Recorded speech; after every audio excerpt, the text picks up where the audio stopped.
Hello and welcome back to Mate's Tottenham blog and to this week's Premier League match review. Jose Mourinho has finally suffered his first defeat as Tottenham head coach, falling victim to a 2-1 scoreline at Old Trafford last night. Today I'm going to be going through the key points of that defeat and kind of looking at what needs to be done ahead of the game against Burnley on Saturday. So before I get into that, if you do want more content like this, including match previews, breaking news videos, interactive live streams and my new Transfer Talk feature, please go ahead and hit that subscribe button down below and click the notification bell so you get notified whenever I upload. So diving straight into things, the lineup I suppose is where we can start, and it was a very similar lineup to the team that beat Bournemouth the last Saturday. The main change being Lucas coming in for Moussa Sissoko in the more advanced area and Sissoko dropping back into midfield to play alongside Harry Winks. Now, personally I was quite surprised to see that two in midfield of Sissoko and Winks. It was kind of felt inevitable that there would be one of Eric Dyer or Tanguy Ndombele in there, given what Jose Mourinho has said about that duo. He does want a midfield, he wants a positional player and a ball playing player, and unfortunately it just feels like neither Sissoko or Winks is that positional player that he looks for. And I wouldn't think that would have had as big an effect in the game last night that would have led to the performance that we saw. But I think with the way Mourinho does like to play, I don't think those two are the best to have in there.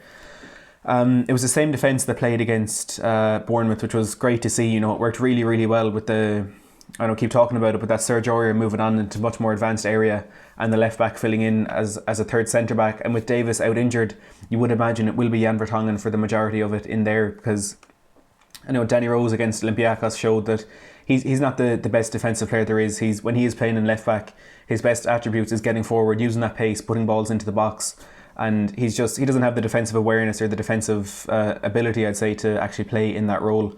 And also potentially looking at players that will be leaving the club soon, it does seem more likely that Danny Rose will be leaving before Jan Vertonghen with these new reports and new rumours that we're hearing. So I think it is good to see that back four. Obviously it was always going to be Gazzaniga in goal, and that front four then of Lucas, Alisson and Kane. An outstanding front four, really good for technically gifted players, a few of them on great form as well.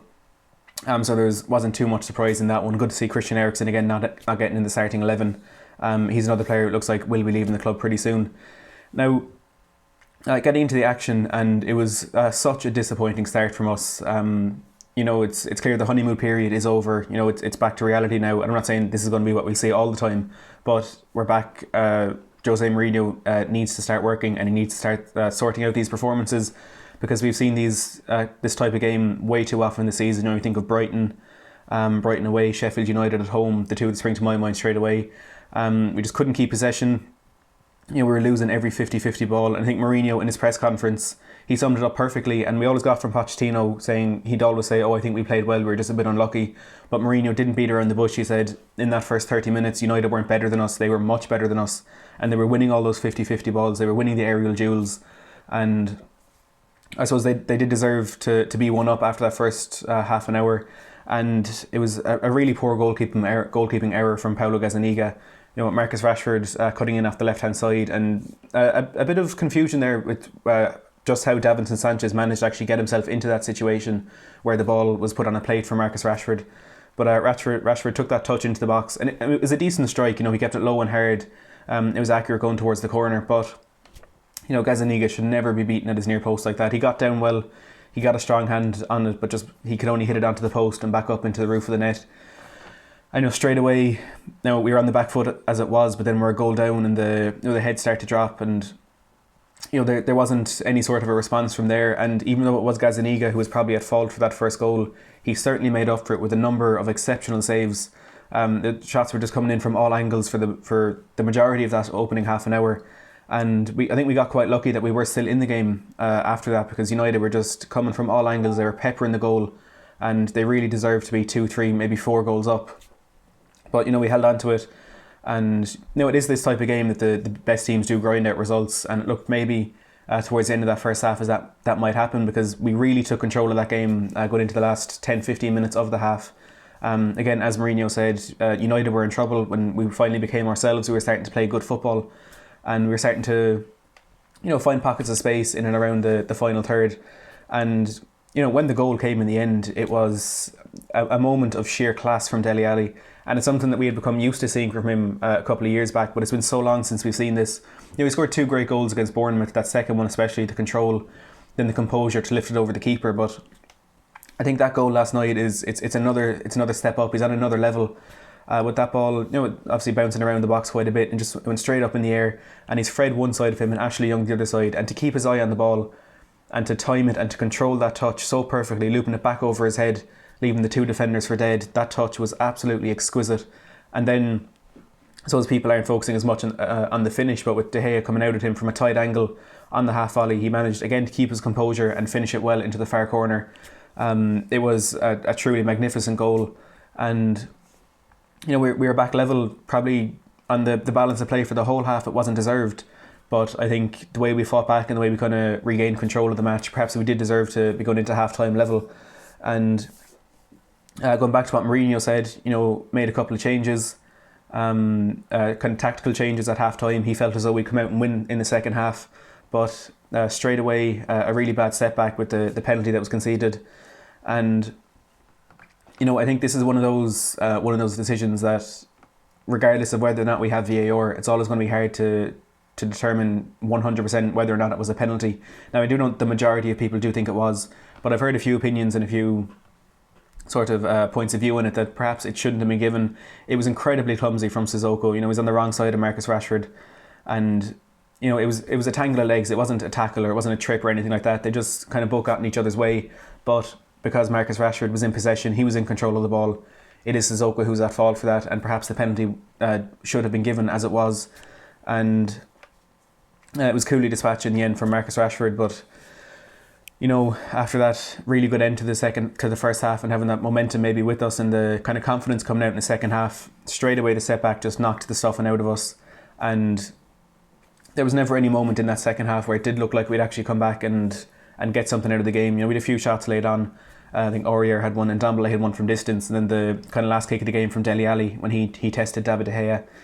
They were kind of half chances, but it really never did feel as though we would actually get that goal to get us back into the game. There were a few subs made. Christian Eriksen came on for about half an hour, and he was absolutely dreadful. He showed absolutely nothing. Giovanni Lo Celso as well coming off the bench. He only had a couple of minutes, but there were a few kind of really poor moments from him, which I suppose you can forgive him for more than Christian Eriksen, because you'd imagine it feels as though with Eriksen it's just he doesn't care, but with Lo Celso it's trying to get into the team, trying to adapt, trying to get used to where he is now. But he really struggled last night.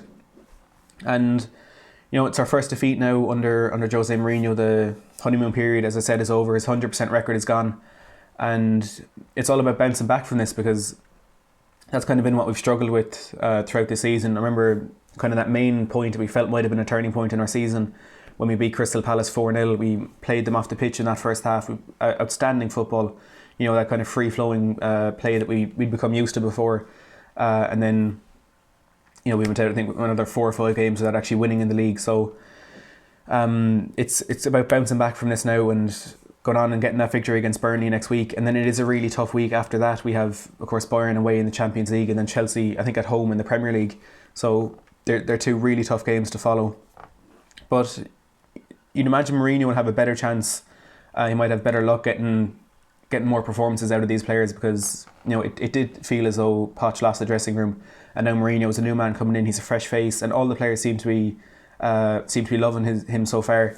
So look, hopefully we can get that. We can bounce back against Burnley at the weekend. I don't think we will see too many tactical changes. I think it'll be something very similar. We might see a few changes of personnel. I think that 2 in midfield might be changed a bit, Sissoko and Winks.